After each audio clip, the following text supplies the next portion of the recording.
I want to just speak for a second on President Joe Biden selling Bidenomics in Wisconsin today. Now, yes, I'm an honest broker.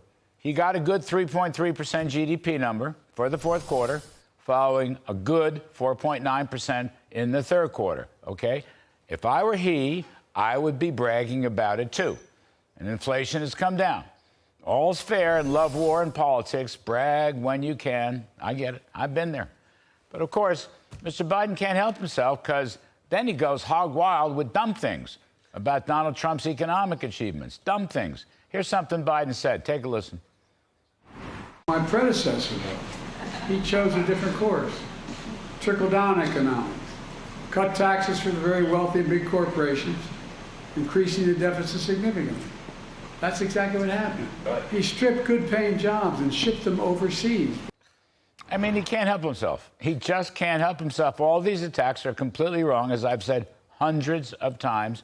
Just for starters, the Trump tax cuts increased average real wages by over $6,000, while Bidenomics has seen typical family income drop over $4,000.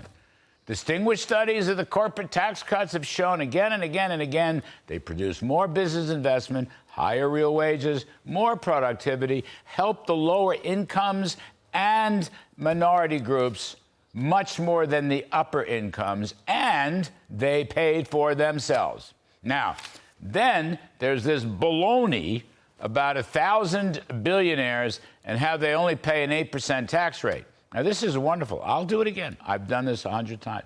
This is based on an unrealized capital gains wealth tax that was never implemented into law. Does not exist. There is no such thing.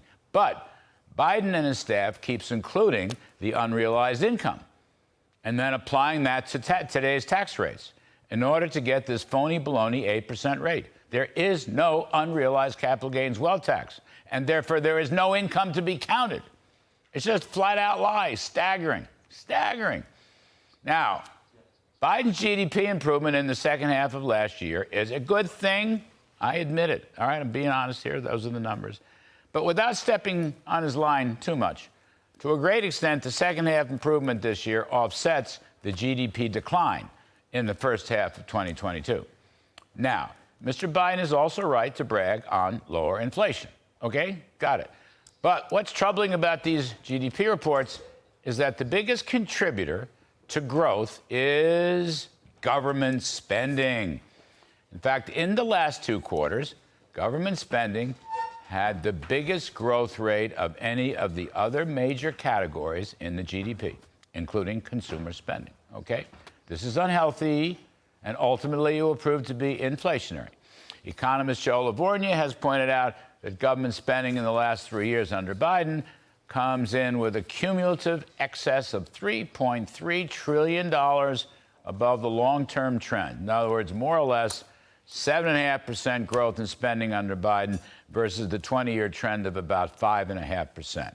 The sum total of federal spending is rising faster than GDP, and deficits for last year, FY23, and for this year, FY24, are going to come in around $2 trillion per year. And big government spending, which stimulates demand, is not being matched by manufacturing or business equipment, which basically has been flat for 2 years. Now, stay with me, folks.